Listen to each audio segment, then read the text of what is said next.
stranger. Greetings, folks, and welcome to episode 104 of the Innsmouth Book Club podcast. As you can see, we brought you yet again to the Gilman House Hotel because we're going to be joined by an esteemed guest. I'm one of your hosts, Tim Mendes. And I'm the other one, Rob Poyton. And just before we go upstairs to meet our guest, we just want to remind you that the Innsmouth Literary Festival is taking place on the 27th of September this year at the King's House Centre in Bedford. We're starting to finalise our guest lineup now. We've got an excellent lineup, and we've got a very good Innsmouth After Dark again this year. Indeed, yeah, I've just sorted that out. We've got Paul Rowland, the acclaimed post-punk musician. He's going to be doing a solo acoustic set as our headline act. We've also got a live performance of H.P. Lovecraft's From Beyond by Edwardian Tales. We've got C.J. Hooper acting as Master of Ceremonies, which is always going to be a good one. And we've got film screenings by Deadbolt Media. Excellent. So, of course, we'll put the link in the show notes below. And remember, if you're a patron, you get to experience the whole thing for free. Okay, so let's go upstairs and meet today's guest.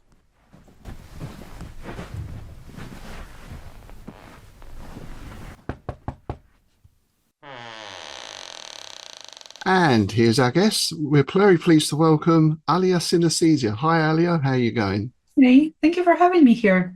Nice to see you. Is this your first visit to Innsmouth? Oh, yes. That's my first touring visit to Innsmouth. Yeah, in the Innsmouth Opera Theatre. We toured with my band. So nice. You go down well with lots of webbed fingers clapping for you. Yeah, a lot of wet clapping. Actually, sounds really good. I bet it does, actually. Yeah, fantastic. Yeah, must be louder than usual clapping, I suppose, isn't it? Yeah. So perhaps we could start if you could tell us something about your background and also how you got into weird fiction and Lovecraft in particular. Mm-hmm. So my background is in music and in storytelling. Those two things are completely unconnected. It's just one of those things.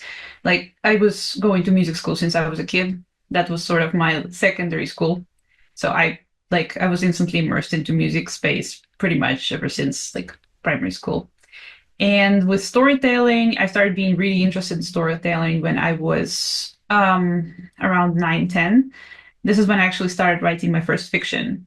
Oh, wow. But that was mostly for my friends and classmates because, yeah, it's like, I guess it's a little bit weird, but I created stories about my friends. Because the environment was kind of, uninteresting and flat, the environment we grew up in. So I was coming up with all those stories that would feature my friends where they would be actually doing something exciting. Nice. Whereabouts was that? Where did you grow up? I grew up in mid-Siberia, Oh. but I'm originally from North Siberia. So it's like the coldest city on earth. Yeah. Yeah, imagine not a lot to do when it gets really cold. It's just sort of stay indoors, I guess. Yeah, exactly. And this is actually how I got into audio storytelling and listening to radio a lot, because I would come from school and this is the only thing that would be there, just, listening stories and listening tales on the radio. So did you have access then to a lot of fiction in terms of paperbacks and books and all that stuff? Had things like Lovecraft been translated over there at that time? I'm pretty sure Lovecraft has been translated. But when I was a middle school student, I actually did not have access to more like, I guess, serious horror fiction, legacy horror fiction. Yeah. I definitely had fascination with horror, though, and that disturbed my parents a lot. So, because it's also like a lot of Slavic people treat this with superstition as well. Like if a kid really interested in horror, something must be really wrong there. Sure, yeah. But yeah, I definitely was buying horror stuff for kids. My mom hated these books. She just found them and she would try to hide them away so that I wouldn't read them, but I still did. And I was going to library, where I read most of, I guess, detective and I guess it's sort of not really horror, but it's all adjacent genres. But when I came to Canada with my parents when I was 14, this is where the floodgate opened, and I actually, had access to Lovecraft and everything. And this is how I learned about Lovecraftian fiction in the first place. It was really fascinating. Because there seemed to be a rich tradition of supernatural stories in the East as well. Writers like Tolstoy and those kind of people. We're starting to get some of that over here now with some film and TV adaptations. Yeah. Of the various types of vampire myth and, well, Baba Yaga and all that kind of stuff. Yes, definitely, but it's a very different flavor of horror. A lot of Eastern European horror is half mystery and half folklore. And it's actually a very fascinating genre. There's a lot of Ukrainian Gothic horror authors, well, not a lot, a couple. And then there's Polish ones as well. Actually, one of my projects is to translate some of the Slavic Gothic horror to English, and yeah. Oh, that's awesome. Yeah, you recently did a score for the original Nosferatu, didn't you? Yes, Silent Film Rescoring Project is one of my ongoing projects, Right. where I revisit pre-code horror films and I compose operatic / symphonic / genre fusion soundtracks for them. It's been pretty fun. Because we've been talking about Nosferatu a bit lately, obviously, with the remake. And we were saying with the original, there's a few different soundtracks, right? You talking about that industrial one, Tim, I think? Yes, yeah, sort of late 90s. Yeah, and I saw a showing of it with a live orchestra quite a few years back as well. I'm not sure which soundtrack that was. So I always think, well, I mean, it's a great film as it is, but it's interesting that people can overlay these different soundtracks on it as well, I think, and they all seem to work. So what was it that drew you to that film in particular, and what sort of approach did you take in your composition? Well, the film has a very fascinating history because it was loosely based on a Dracula author, Bram Stoker. But I guess the creators of the film took a lot of ideas and never credited the author. Yeah. And Nosferatu film only survived because it was essentially bootlegged to America, which did not respect copyright laws of Europe. Yeah. In the UK, yeah. So it has just a very fascinating history, and the company that made Nosferatu is also very interesting and mysterious. Prana Films, I believe. They were very much inspired by the occult themes and trying to integrate that into film as well. And I think that Nosferatu as a character is a very different kind of vampire that, like, we are used to. Well, I guess I was born in the 90s, so very different kind of vampire that I did see in the media as a kid, and that was always attractive because I don't know, when you're born in an environment where every vampire is suave and like very when you see something that stands out, you get fascinated by it. Yeah, that's something that I've always bemoaned about vampire films of the last 20 years. They're always very pretty, aren't they? And a bit too nice. It's like, where's your proper blood-sucking fiends? You know?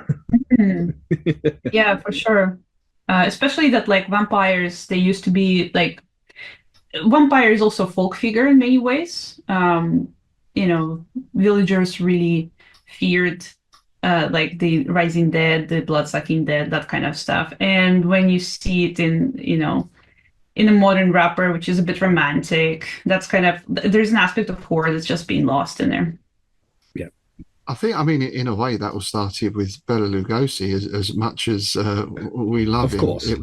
because it was developed from the stage play, the Bela Lugosi film. It's very urbane and suave, and it is very sophisticated, even down to, like, in the original book, he's got the big moustache, but that didn't fit the European noble thing.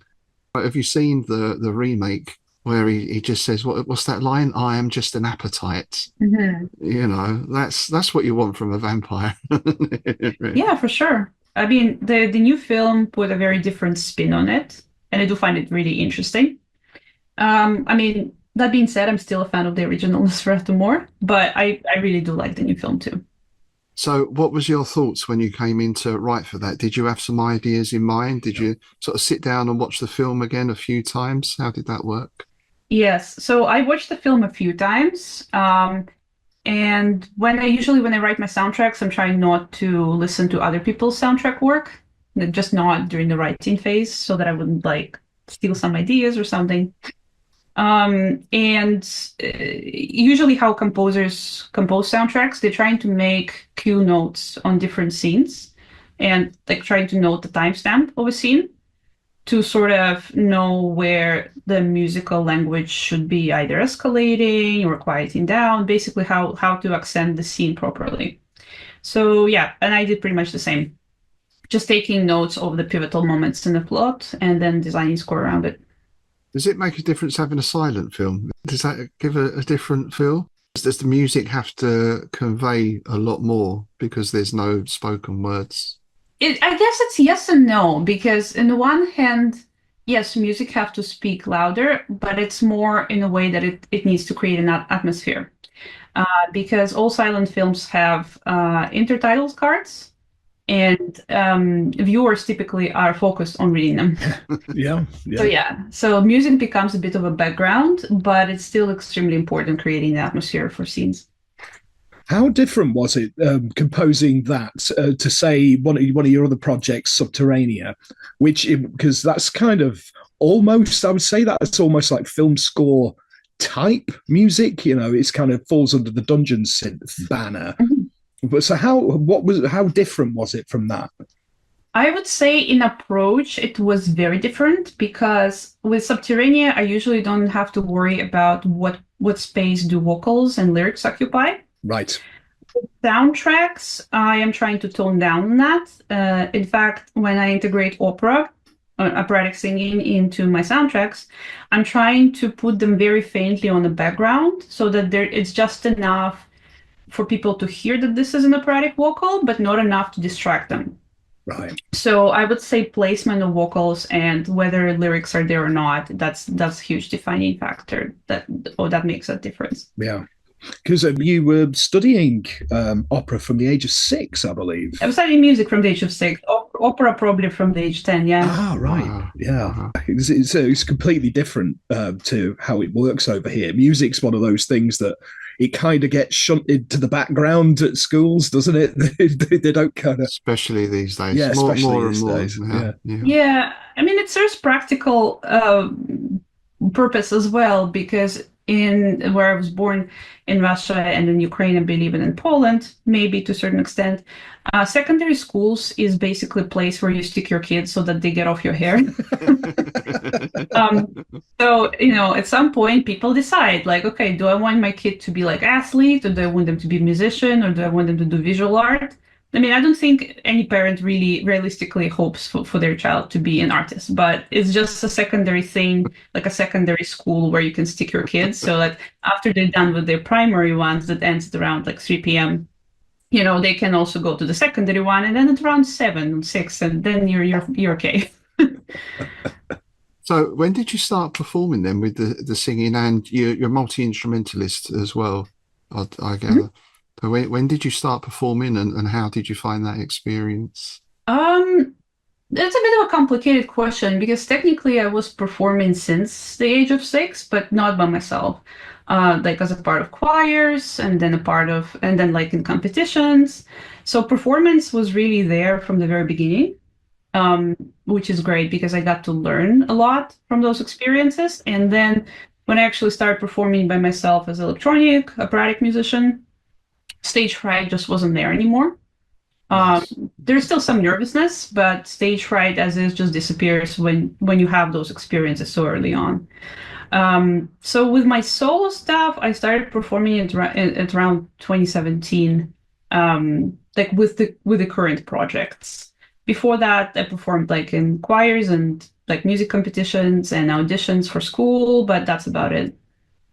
And I wanted to ask, because obviously you're involved in recording projects. I know you do a certain amount of solo work and everything else, but you're also working with other musicians, I guess. One thing, we're both musicians as well, is just this getting the same amount of people together in a room at a certain time seems to be so difficult. Or is it a question that at a more professional level, people act more professionally? So, if they say they're going to be there, they're going to be there. Yeah. I think it's more of a second one, but it's also something else. So my bandmate lives in UK. We typically don't rehearse in the same space. And I've heard this a lot from other professional musicians as well. After you reach a certain level, basically you practice with yourself. You know how you're supposed to sound and what you're supposed to be doing, and this becomes your responsibility to learn and practice material. When we learn new songs, we sometimes we sometimes have a couple of runs for them. So usually I just come over to Birmingham, to Coventry, where my bandmate lives, and then we just practice for a couple of days. But it's very informal. It's not like a structured practice time. It's more of a just, friendly atmosphere, and also, okay, let's run through the songs. Yeah, 'cause that's Martin, isn't it? That's Attrition. Yeah, correct. Yeah. I've been a big fan of Attrition since the 80s. So yeah, absolutely brilliant band. Because you've not actually played with them over here yet, have you? You've played with them elsewhere. Is that correct? Yeah. That's correct. Because I'm mostly an international singer. They do have the original singer in UK that they play with, and I perform with Martin everywhere else because I think she doesn't really want to leave UK. So yeah, so I pick up her duties everywhere else. But that being said, Martin does want to have a show that have us both, and we're still kind of scheming and planning. That probably is going to be pretty legendary. But very cool. Yeah. Are you going out to Bangkok or somewhere? Aren't you soon? Yes. Yeah, excited about that. Very excited. So we play one show in Bangkok and I think another one in Hong Kong. Oh, nice. Yeah, I've never been, so it's really exciting on one hand. On the other hand, it's like so far from Canada, so I'm like, oh, I don't know. I'm a little nervous. Yeah. It's a long flight. A bit of a difference in temperature as well. Yeah, and very different environment too. Like, I'm more used to colder climates with pines and stuff, and I don't know, palms always confuse me, even though they're all around the place, including Australia, but palm trees always confuse me. I'm like, what is happening? It always strikes me that Toronto has a pretty good sort of arts and cultural scene as well. There seems to be a lot of small clubs there and that kind of thing. Is that the case? It used to be the case. Oh, has that changed as well, is it? Yeah, so Toronto used to be very good for music and arts, like in the late 90s. This is where a lot of money were poured in local scene, and people had their own DIY venues in some cases. So the culture was really budding. But at some point, the main artsy district started being gradually sold off for condos. And now it's basically a condo wasteland. It's so sad because I remember that intersection in 2001, and it was very, very different from what it looks like now. And obviously all the small shops closed, so like there's just nothing there but condos essentially. When it comes to the whole city, I mean, after pandemic it was especially hard because a lot of small venues closed. We do still have DIY scene to a certain extent, but surprisingly all the people that I used to know, they're either left or stopped. And whatever we have now is our different bands and different people, and like I'm not familiar with them. So every time I come out, I never heard of that band. Okay, yeah, but it's also like a bit of disorganized scene, I guess. People are generally. I mean, I've been a part of other scenes, and I know that it felt very different. In Toronto, it's like people will come out if they really want to come out, not for the sake of community. So with that, it's really hard to actually organize people to attend shows because I worked as a promoter in Toronto for 5 years. And at the beginning, it was very easy. And in the end, it got super hard. And at that point, I just quit because I'm like, I can't keep losing money on this. That sounds very familiar. That's exactly what happened to me in Brighton. Brighton was, when I first moved here, like about 18 years ago, it was a doddle. Yeah. I'd put a couple of posters up and the room would be full. Now you literally have to go and bang on people's doors and physically drag them out. It's just got to the point where and the problem is the venues are so expensive now. Yeah, same. It's really tricky. But at the same time, I mean, I think it's the same here in sense of there's these different scenes going on, the goth scene, the psychobilly scene, the heavy metal scene. They're all still there and there are audiences. But it all seems to lack a bit of focus these days, I think, as you said. And I don't know how much fresh blood, if I can use that term, is coming in. How many young bands are coming in? Yeah, I think also because so much of our lives are now digital, that sort of really interferes with the sense of a community. So, if you have all your events online, you're like, should they come out? Should they not? It's very different than, when all your friends going and you want to see your friends, so you're coming out as well. Yeah. Well, you don't have to leave the house now, right? We've got Netflix, we've got Amazon, we can have food delivered, we can have groceries delivered. And there is a big temptation in that. I find we get asked, a friend of mine did a concert recently and we thought, shall we go? Oh, I don't know. Yeah. So Yeah. it kind of affects you, this stuff. Yeah, for sure. Yeah, it's interesting you mentioned it about like everything digital because I'm going to steer it round to the horror and opera project now because Mhm. something I really like about that is the whole concept that you came up with of the haunted box idea because I'm such a sucker for physical artifacts. I'm one of these people that goes to gigs so I can buy a vinyl record off people because I like having the physical thing, you know what I mean? Mhm. So, yeah, would you like just tell us a little bit about the horror and opera project? So, Horror and Opera Project, it's sort of an umbrella project where I blend storytelling with music, but it's all horror. And silent film is part of it. So Nosferatu and Haxan soundtracks that I did are part of the horror and opera. But the haunted box is something that I started recently because I got really fascinated with the concept of found footage audio. Nice. And it doesn't have, like, it's not really a thing, but I want it to be. And I actually had an interview earlier with Rue Morgue, and they were also confused, like, what do you mean found footage audio? And there is a bit of a story to this. So when I was a kid, we did like this little budget radio with my friend, which means that we recorded a bunch of music on tapes. And then in between, we would quickly press record button and record some commentary like radio hosts do on radios. And it would be usually something kidly and stupid, but it was really amusing to us. And we would just do that, for hours every day. And technically it was pirating, but we were doing this off radio, so I guess that was just natural. And at some point, we were looking for a clean tape, and my friend pulled up some random tape, and we tried to listen what's on it because parents got really mad if you would record over their favorite stuff. So we tried to be conscious of what's on the tape. And we played it, and it was really bizarre because like the sounds you heard, it was like something supernatural. And we're like, where does this tape come from? Why is it in the collection? Because we expected to hear some music or some kind of radio recording or something. But it was really unusual, some kind of shamanic singing.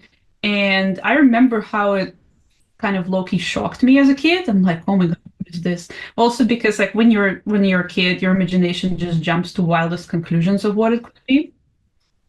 In the end, it turned out to be my friend's mom's dissertation. Because she was doing her master's in oral traditions, so she like shamanic recordings and stuff. We could use the tape because it was a copy. But that sort of whole situation gave me this like strange like rush of adrenaline that like you can find something that could be possibly important and could be mysterious. There could be some kind of mystery unfolding with that tape. And you just basically a bystander discovering something. And this is sort of the idea behind the found footage audio project, which the Lost Opera is a part of, and I will talk about the Lost Opera in a second. So the idea is that you find tapes that someone recorded for some reason. Maybe they were escaping, war. Maybe they were conducting their PhD research, but for whatever reason, the person kept the records. And you get to experience them as if it was a real thing. So in that sense, it's very similar to found footage video, except found footage video like Blair Witch and stuff. It's just like shaky camera and stuff. Here you just get a lo-fi recording of people's voices. Yes, so my first found footage audio project was The Lost Opera. And it combines both opera and storytelling. So there's a 3 hours of actual storytelling and the opera, which is about 45 minutes. And the idea is that it's a PhD student from Newfoundland, because we all know they come from Newfoundland. And he's conducting a research on the mysterious piece of opera that sort of there's a very, very few details around it. No one knows the circumstances of creation. And there's a lot of mysterious stuff surrounding the creator as well, because some people say he's an occultist. Other people say that he was just a very unsuccessful composer. So, leaving very few information about his last project was essentially a brilliant exit strategy, because this way people would start talking about it, because so little known about it. But essentially, as the PhD student tries to understand the circumstances of creation and conducts the research, he also gradually goes mad. And hence, in the end, you get to hear the lost opera, which allegedly drove him mad. Wow. And is that right? You've actually got cassettes in the... Yeah, that's correct. I really do like physical media too. So for me, cassettes would be the selling point, because I do have a cassette tape player as well. But for most modern people, it's a tough sell. So I do bundle them with digital recording as well. Yeah. So how much influence did you take from other things in terms of the story? Because that is such a big aspect to weird fiction, isn't it? Whether it's a forbidden book or a forbidden play or a forbidden this, that, and the other.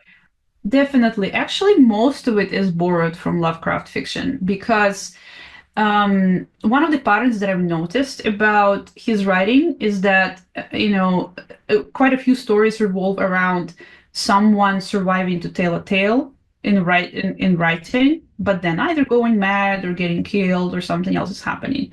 So there's definitely this kind of found footage aspect about this as well. And I think that only straightened my own experiences with tapes. So yes, a lot of it is very Lovecraft inspired.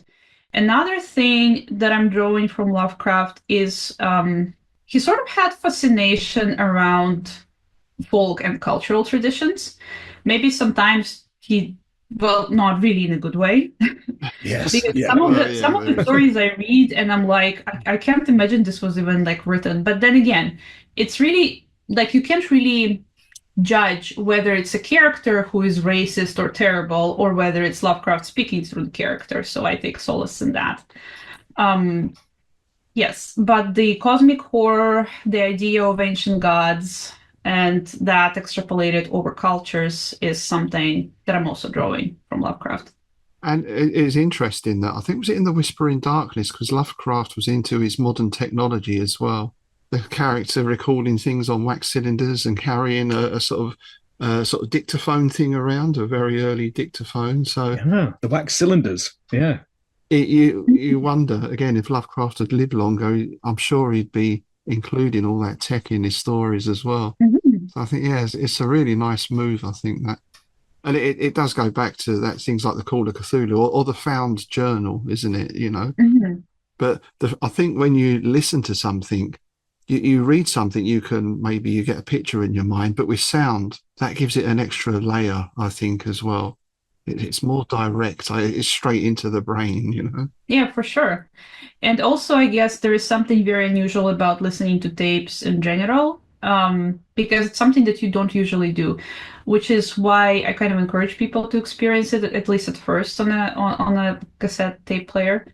Because if you listen to it in digital format, then you just treat it as any other digital format music. Spotify on the background, binaural bits, or whatever you listen while studying. So I think part of the allure of physical media is that your brain really treats it differently, because it's a different experience. Yeah, you've got the tactile, but you've also got I still have tapes because I've got boxes and boxes of tapes that I recorded off the radio, all John Peel sessions and things like that. But you get that hiss, that warm sort of almost sibilant sound underneath it. And it is a very different listening experience, especially if they get slightly warped. That can add an extra element of horror to it, can't it? Yeah, for sure. And also tapes deteriorate. So every time it's going to be a slightly different listening experience. Yeah, very true. And I think in some ways there was almost like a ritual element, especially when you took a new album round a friend's house. Oh yeah. You know, you'd all sit around and you take the record out and you put it on and you look at the sleeve and you pass it around. Then we'd all sit there and listen to it. Nowadays, everyone is listening to something different and probably skipping 10 seconds, 10 seconds, you know. So I wonder, as a musician, what you think of the advances in technology. I guess there's two sides to everything, but does it help or hinder as a musician these days, do you think? I think it's mostly hinders, but I'm also speaking about it from a perspective of researching these technologies because I did work in music technology for a while. And I mean, it promises a lot of benefits because the whole point is that, you know, it's easier for you to find your audience, whatever they are. But I think it's not as good as it sounds because even if you find a very small community of people who like your music, say somewhere in Japan, you never see them, right? So this exchange is missing. So it's technically like people tell you find your community online, but you're not actually finding anything. You're finding a connection, which is why I really like the way music culture used to be before streaming services. Partially also because with streaming, there's a lot of unethical issues stemming from it, like low royalties. Oh yeah. Bigger labels lobbying to push out smaller labels from streaming services. I mean, I think in the future, probably we could arrive to a sensible solutions for streaming, but I don't think it should be replacing other types of experiencing music. And I was just reading today, funny enough, that Spotify, I don't know if this is true or not, it's just something I read. Spotify are now using AI albums and groups to stream. Yeah. So then they don't have to pay anyone even. I mean, the fact that they only pay you 0.01 cent per play anyway, but it does even away with that. You know, the whole album can be AI produced. So that doesn't bode well. They've been doing a similar thing even before AI, but I guess a lot of it was done in preparation for the AI. They used to basically pay composers, mainly from Sweden, to produce hundreds of songs that would then be pitched under different names and put in a high-ranking playlist so that Spotify can rank royalties. Wow. Yeah, you're actually seeing that like cropping up on things like Bandcamp as well now. You're getting AI albums. Really? Like, yeah, I stumbled across something the other day. It was a new release, and I clicked on it, and I was like, that sounds a bit weird. So I had a look into it, and it actually says created by AI. Yeah. And so this person has basically fed the stuff into AI and is now trying to get people to pay for it. It's like cheeky bugger. Yeah, it's like when technology is displacing a real thing and gives like a weird ephemeral. Yeah, it pretends to be a music, but it's not. But yeah, I don't know.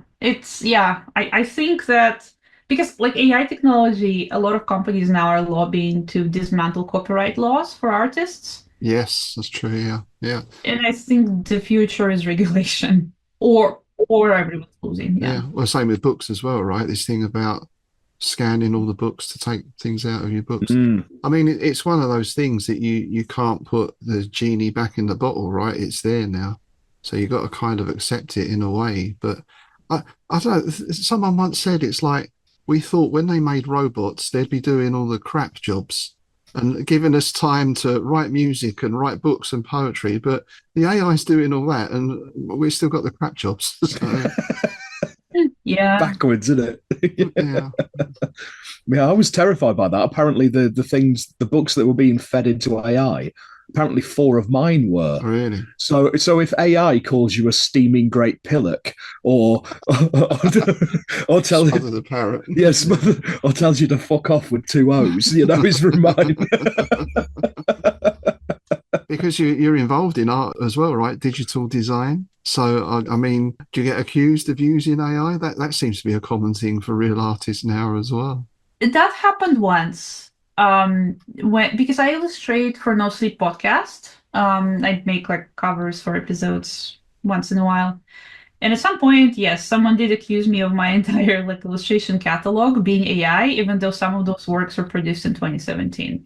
Wow. And so before it existed. So yeah, thank you.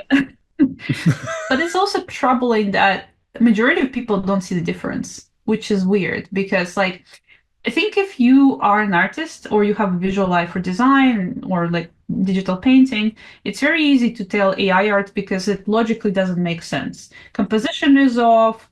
It's not even the wrong amount of fingers. It's more like things just don't make sense together. And the more you zero in, the more you see that's like one eye is bigger than the other, something is different on one side than the other. But for the majority of population, it's not really obvious. So they would mistake real art for AI art for real art. And that gets really complicated because I think that's partially also what is driving this whole argument that, how is AI different from humans copying other human work? And I mean, it is drastically different because it's a machine algorithm doing that, and it can do it like really freaking quickly. And it's also trained on work of people who didn't consent for their work to be trained on. But yeah, but that's just a reality. I mean, in a sense, it's quite Lovecraftian, isn't it? Something pretending to be human, but it's not quite there. But there's something you can't quite put your finger on. Mhm. But it's insidious and it's gradually creeping into all our lives. Yeah. It's the uncanny valley, isn't it? Yeah, for sure. Which is something like because I mean, is it No Sleep podcast that you do the illustration for? Yeah. So you must have had to go down that direction. I mean, because some of the stories you get on that are quite out there, quite horrific. So yeah, where do you get your sort of ideas? Do you just listen to it and go, oh, there we go? Or do you ever struggle with coming up with something for these things? Sometimes I do struggle, but they also give us stories to read in advance, and they give us a choice of what to illustrate for the cover, right? And some stories can be very abstract, which is hard to illustrate because I'm always trying to find the good symbolism in a story before I start on the illustration. But if a story is like kind of very action oriented, it's hard to find good imagery in it. And that happened maybe like a couple of times. Or sometimes the story is just doesn't have a lot of very memorable scenes in it because it's not exactly about the scenes. It's about the overarching plot, the overarching narrative, in which case the illustrations also have to be extremely abstract. You can't give away the big monster reveal or something Yes. like that, can you? Yeah, and you can't also be very obvious about it. Like, I do use text sometimes in my illustrations, but every time I do, I'm kind of like frowning internally. I'm like, you're not supposed to do that. Yeah, it's like whatever. If I occasionally use Grammarly to check a sentence to make sure it does make sense, I feel like I'm cheating. But I'm only doing it because it doesn't read right to me, you know? Yeah.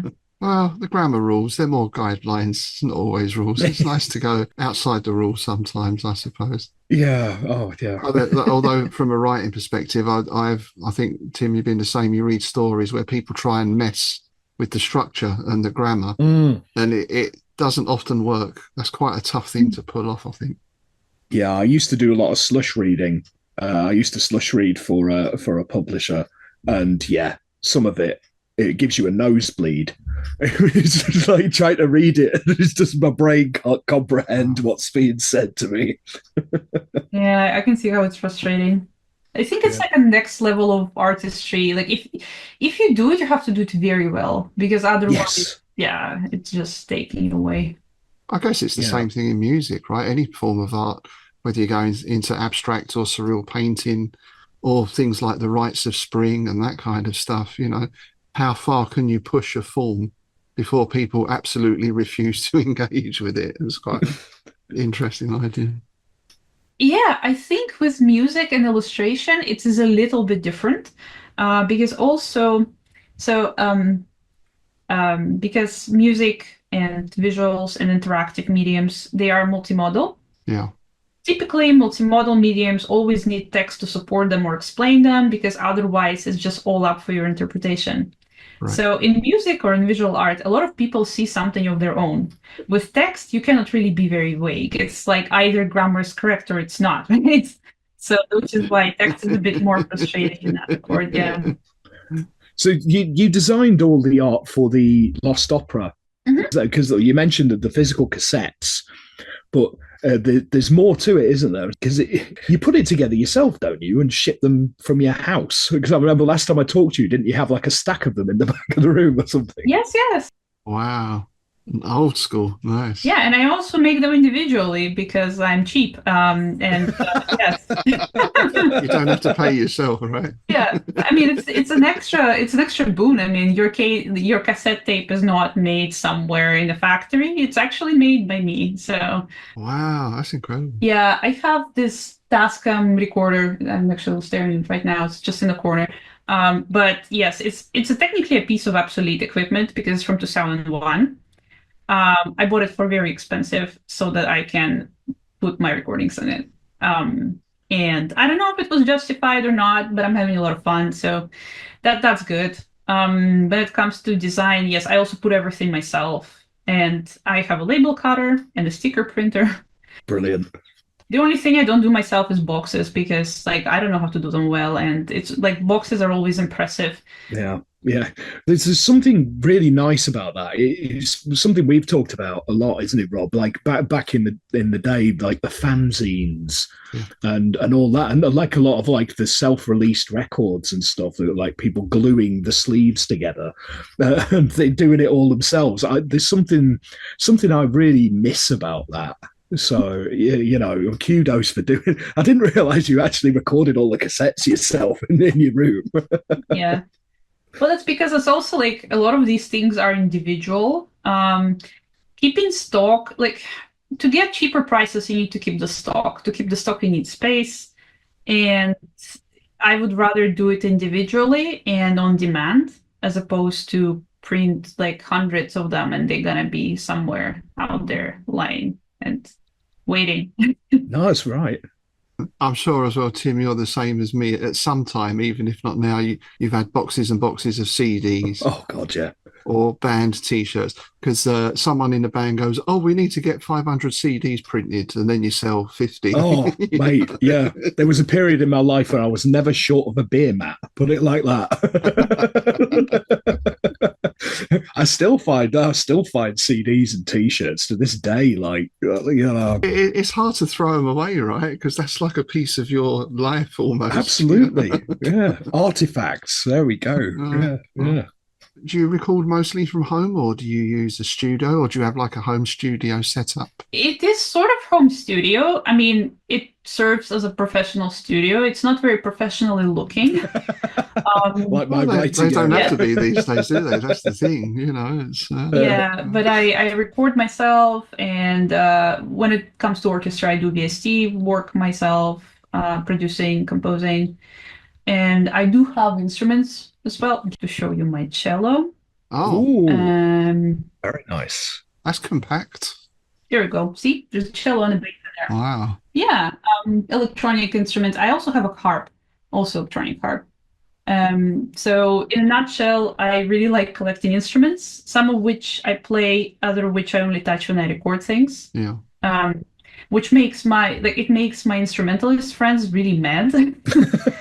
Because, I always hear something like, well, you have a cello, just jam with it, just play it. And I'm like, no, I need a purpose for this. I know what you mean with that. Yeah. I can practice and I can train my fingers, but I need the purpose to do this.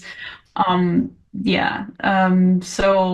in a nutshell, I guess I'm not as much of an instrument performer as I'm a producer.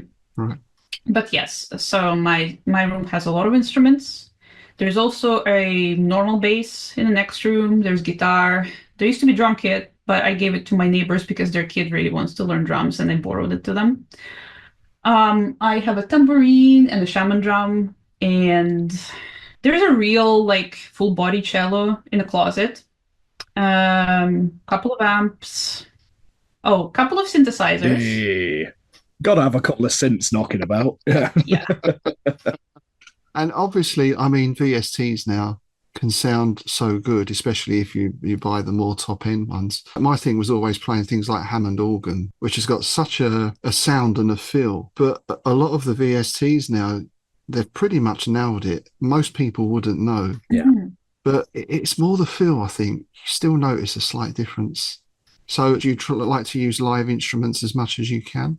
It depends, because depending on the composition, for example, if you need orchestral strings or you need tubas, there's no other way around it except hiring an orchestra, which is outside of my budget because I print cassettes at home. But when it comes to recording soundscapes or solo instruments, I always try to use real instruments. And you're right. It's kind of, you can tell the difference, but you can tell the difference in how perfect the instrument is. Because if there's no mistakes or no variations in the sound, this is how you typically know that this is VST. Yeah. Which is very interesting because, like in the past, when I was in school, there was this perception that you need to be, virtually perfect and virtuoso in your instrument to actually get recognition. But now it feels like it's the other way because, your playing needs to be human and relatable in order for people to kind of connect to it. Which is, I guess, I will be using not example, but like the saying from my previous training, which is not necessarily good, but sloppy playing, it actually gets you places now. Which I enjoy because I would rather do that than, dump many, many years into virtuoso practice. And in the end, it's still about what you do with it. Yeah. I guess it's kind of like the difference you've got, your virtuoso guitarists, like your Steve Vais and your Yngwie Malmsteens. And I've never got on with that. Whereas I'm a big fan of things like Alien Sex Fiend, a band who could barely play their instruments, because I don't know, I just prefer the feel of that. It just feels more. It's really hard to quantify, but there's just something there. So yeah, I guess exactly what you're saying. Sloppy playing gets you places. Yeah. I remember something Richie Blackmore from Deep Purple. I saw an interview with him once. He said, like, people like Steve Vai, says yes, he's technically a good guitarist, but you never hear the mistakes. He goes, when I'm playing, you hear me get into the note, or I might just slightly miss it. Whereas these guys, they're perfect, and it lacks some sort of warmth or something, I think. Mm-hmm. Yeah. So after the Lost Opera, what have you got in the pipeline? Because last time I spoke to you, you said you had some other ideas about more haunted box projects. So what are you cooking up? Yes. So unfortunately with me, because I have a lot of ideas at the same time, and sometimes I work on them in parallel. Yeah, I know that one. Yes. It's like there are things, but I don't want to give them away just yet. But it's more in the way of found footage audio. And I'm still wondering how I should wrap it properly. Because one way would be, I guess, creating a podcast with different seasons being dedicated to a story. Another thing is basically package them as individual like boxes and not necessarily as a podcast experience, but say like Bandcamp albums or something along those lines. But yes, there are 3 stories that I'm currently looking into, and I will try to drop like very few hints, just enough to get you intrigued.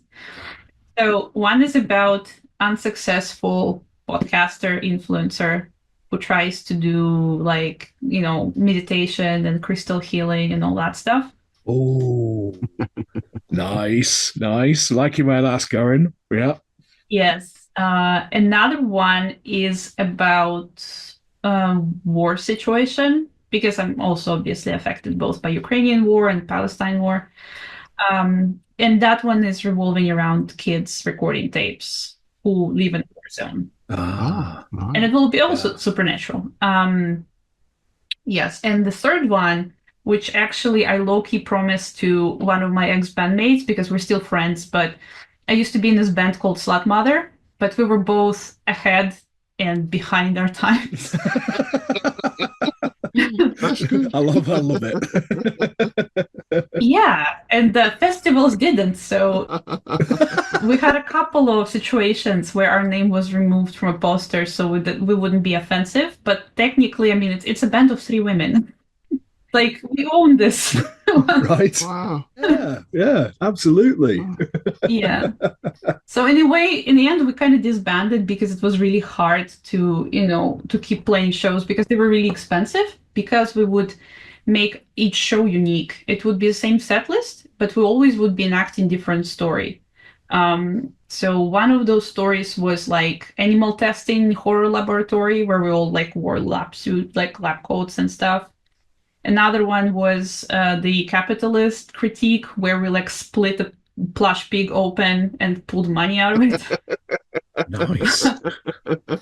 Well, that's brilliant. Yeah, we smashed porcelain dolls on stage, and the people who owned the venues like, not the floor.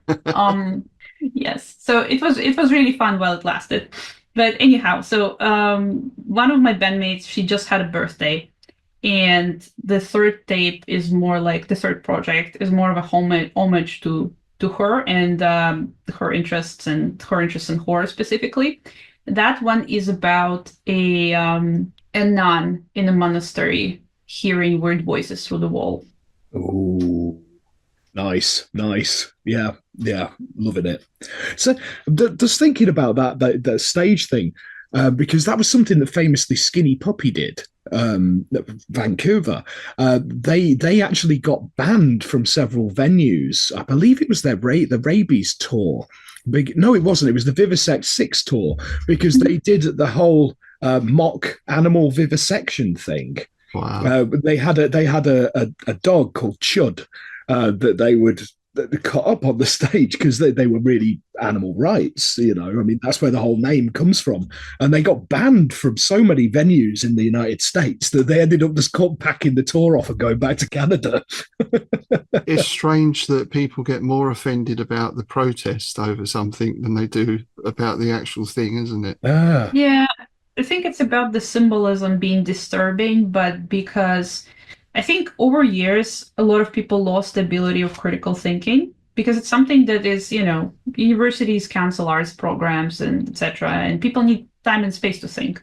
And if they're constantly overloaded with jobs and productivity, they don't have time to think about what certain symbol or imagery means.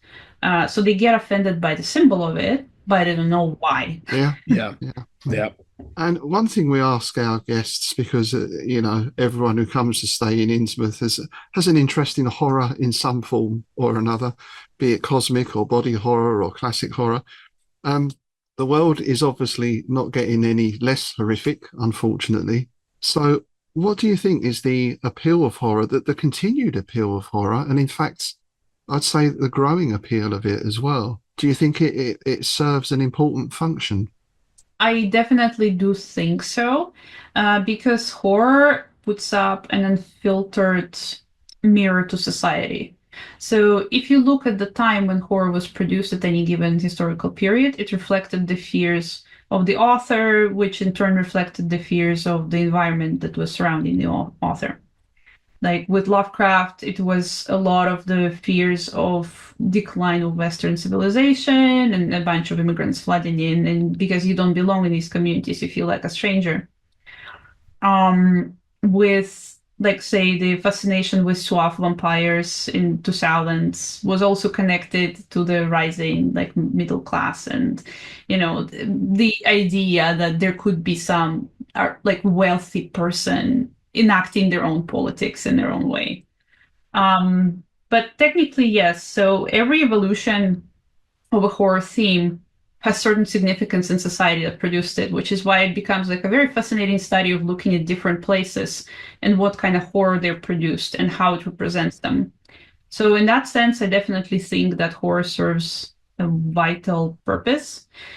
It's also unfiltered, which is, if with science fiction, sometimes you can get like a watered down sort of story that would like hint at something, but not necessarily say it.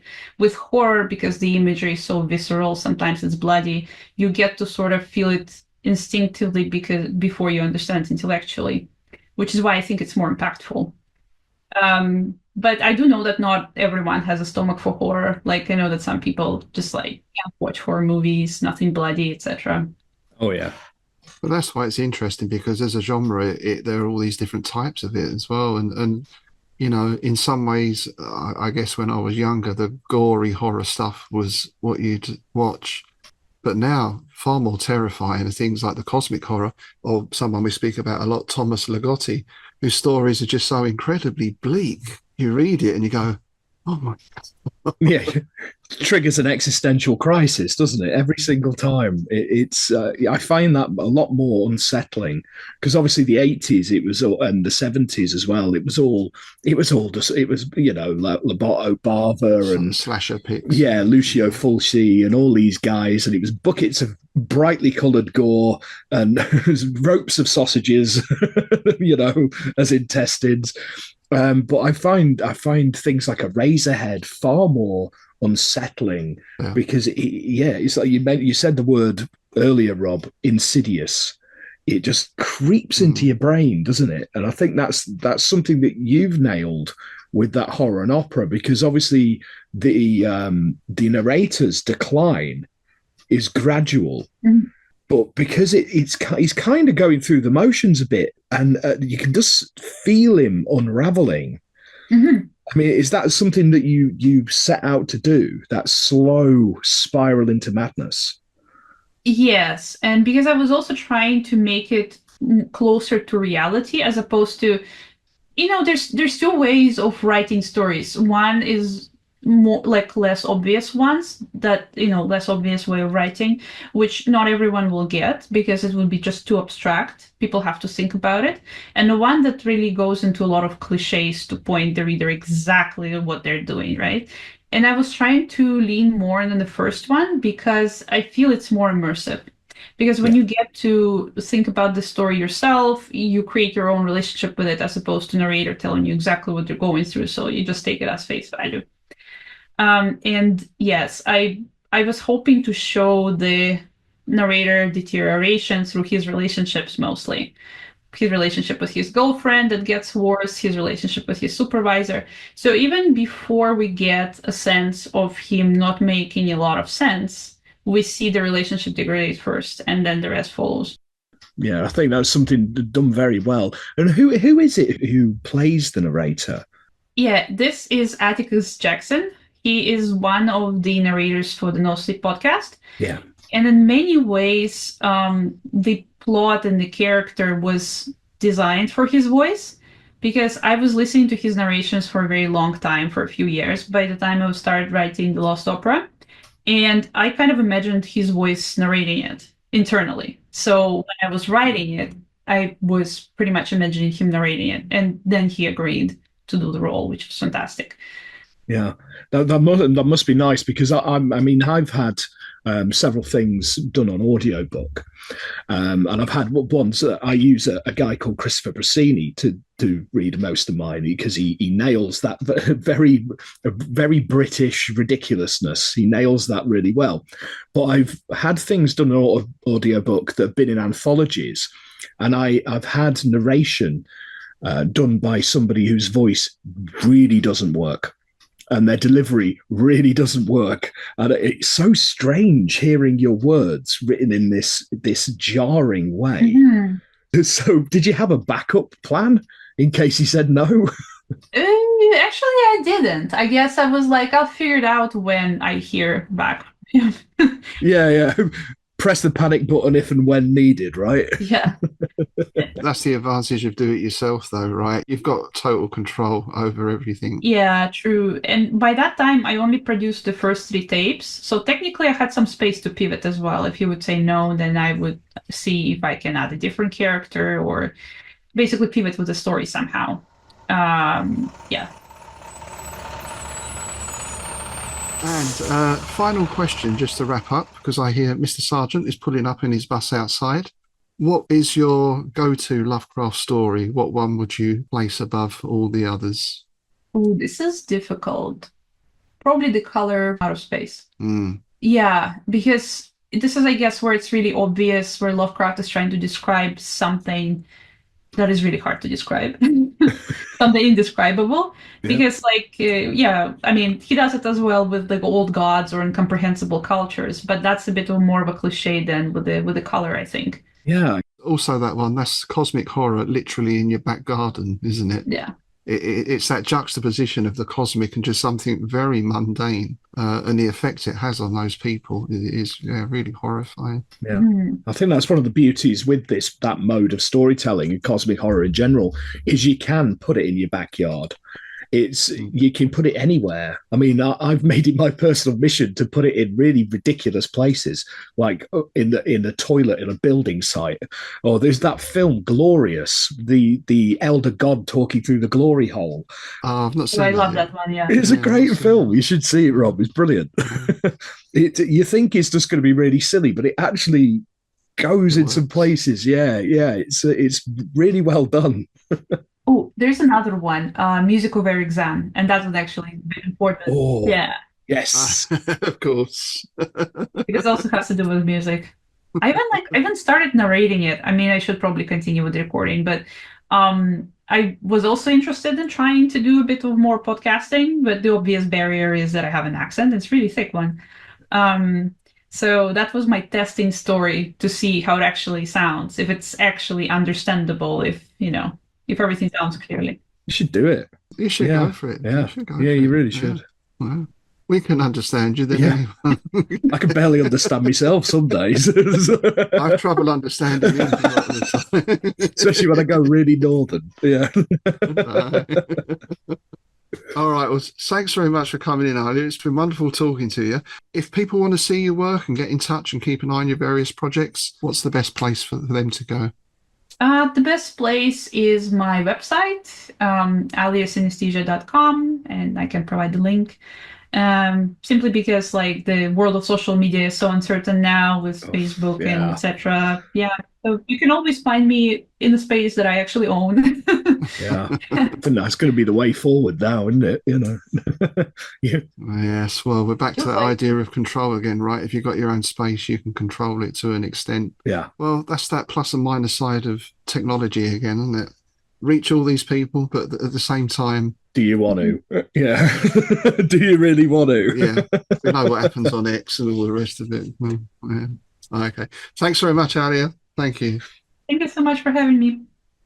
So we're just going to finish up. Actually, there was just a news item that I wanted to mention. I just wanted to mention this because this caught my eye the other day. And funnily enough, this happened in Canada, although it is in Airdrie in Alberta. Mm-hmm. Ah. Now, it starts off not being very funny, but bear with me. This was a story I saw about a 6-year-old boy who was attacked by a coyote, and the coyote grabbed him and bit him. Now, luckily, he was okay because it was winter. He was wearing thick clothing and everything else. So they took him to hospital. He was fine. He wasn't badly injured. But the quote from his mother really cracked me up because she said, oh, yeah, he's okay now, but he's just very disappointed he hasn't turned into a werewolf. Oh. I thought that was beautiful. Isn't that I did have a mate who was bitten by a spider when we were kids, and he was gutted that he didn't become Spider-Man. That's disappointing. False advertising.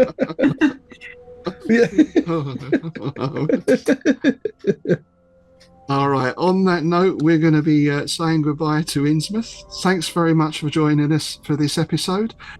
Next time, I believe we're going to the cinema. Yes, indeed we are. We're going to check out the awesome movie Deathline. Yes, Donald Pleasance at his finest. Excellent film. Indeed. All right. Thanks for joining us today, folks. Thanks, as always, to all of our patrons. If you'd like to join them and support the show, please do check out our Patreon site. And with that, it's goodbye from me, Rob Hoyton. And it's goodbye from me, Tim Mendes.